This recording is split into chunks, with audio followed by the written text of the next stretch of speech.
श्रीमद् भागवत गीता का पहला अध्याय का पहला श्लोक।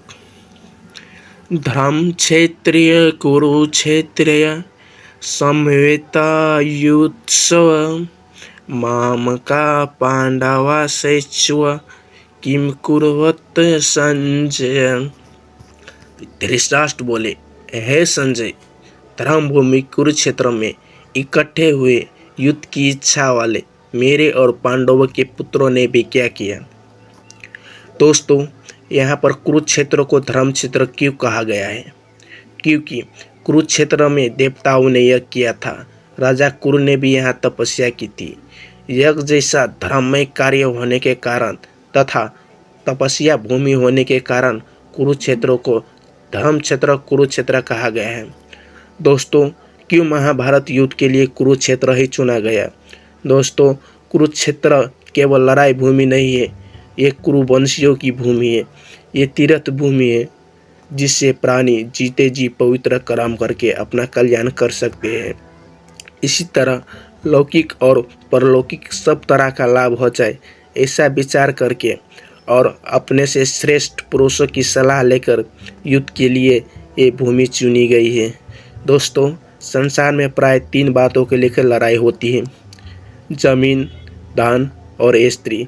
महाभारत का यह युद्ध मुख्यतः जमीन को लेकर हुआ था।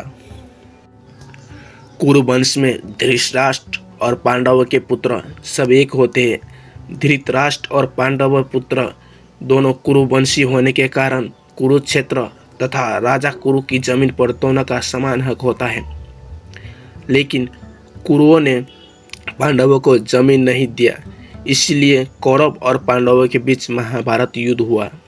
दोस्तों, हमारे सनातन धर्म के अनुसार कोई भी कार्य करना हो तो धर्म को सामने रखकर ही करना होता है। इसीलिए युद्ध जैसा कार्य भी धर्म भूमि तथा तीर्थ भूमि में कराया गया है, जिससे युद्ध करने वाला का उद्धार हो जाए, उसका कल्याण हो जाए। दोस्तों, इस श्लोक से हम सभी को सीखना चाहिए कि कोई भी कार्य करना हो तो वो धर्म को सामने रख कर ही करें। प्रत्येक कार्य सबके हित की दृष्टि से ही करना चाहिए, केवल अपने सुख आराम की दृष्टि से नहीं। और कर्तव्य अकर्तव्य के विषय में शास्त्रों को सामने रखना चाहिए। दुर्योधन को राजाओं ने बार बार समझाया कि तुम सभी भाई हो, आपस में मिल जाओ, लेकिन दुर्योधन ने मिलने से साफ साफ मना कर दिया। इतना नहीं दोस्तों, भगवान श्री कृष्ण के समझाने पर भी दुर्योधन ने साफ साफ कह दिया कि बिना युद्ध के मैं तीखी सुई की नोक जितनी भी जमीन भी पांडवों को नहीं दूंगा। तब मजबूर होकर पांडवों ने युद्ध करना स्वीकार किया। दोस्तों, यहाँ पर सोचने वाली बात यह है, युद्ध के लिए वो दोनों ही तैयार हो गए, पांडव भी और कौरव भी। लेकिन फिर भी दुर्योधन को युद्ध की इच्छा ज़्यादा था। वो राज्य प्राप्ति ही उसका उद्देश्य था। वो राज्य प्राप्ति धर्म से हो चाहे अधर्म से, न्याय से हो या अन्याय से, ऐसा उसका भाव था। पर दूसरी तरफ देखा जाए तो दोस्तों, पांडवों का भाव ऐसा नहीं था। वो तो अपने जीवन जैसे चाहे निर्वाह कर लेंगे, पर अपनी धर्म के विरुद्ध नहीं चलेंगे। इसलिए पांडव युद्ध करना नहीं चाहते थे। परंतु जिस माँ की आज्ञा से 500 भाइयों सहित द्रौपदी से विवाह किया, उसी माँ की आज्ञा होने के कारण पांडव अपनी माँ की आज्ञा पालन करने के लिए युद्ध किया। अर्थात कौरव सभी राज्यों के लिए युद्ध किया तथा पांडव धर्म के लिए युद्ध किया। यही कारण है दोस्तों कौरव को हारने का। जिसके पास धर्म होता है उसके पास भगवान होता है, भगवान कृष्ण होता है। और जिसके पास भगवान कृष्ण होता है वो कभी भी कोई भी युद्ध नहीं हारता। दोस्तों, धृतराष्ट्र पांडव के पिता का बड़ा भाई था। वो धृतराष्ट्र को अपना पिता के समान ही समझते थे, उनकी आज्ञा का पालन करते थे।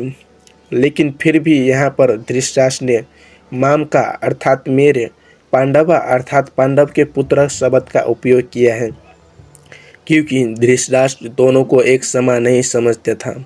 अपने पुत्र के प्रति उसका स्नेह ज़्यादा था।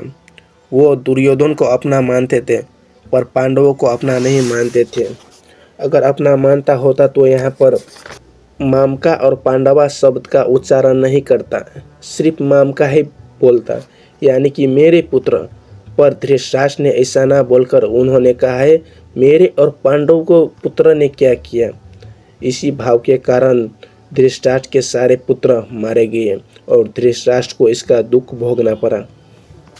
दोस्तों, इस मामका और पांडवा से हमें ये सीखना चाहिए कि अपने घरों में, मोहल्लों में, गाँव में, देशों में, समुदाय में ये अपने ही एक दूसरे हैं, ऐसा भाव नहीं रखना चाहिए।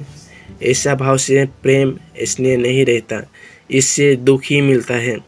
मेरे पुत्र और पांडवों के पुत्र, इस मतभेद राग देश पैदा हुए, जिससे लड़ाई हुई, हलचल हुई।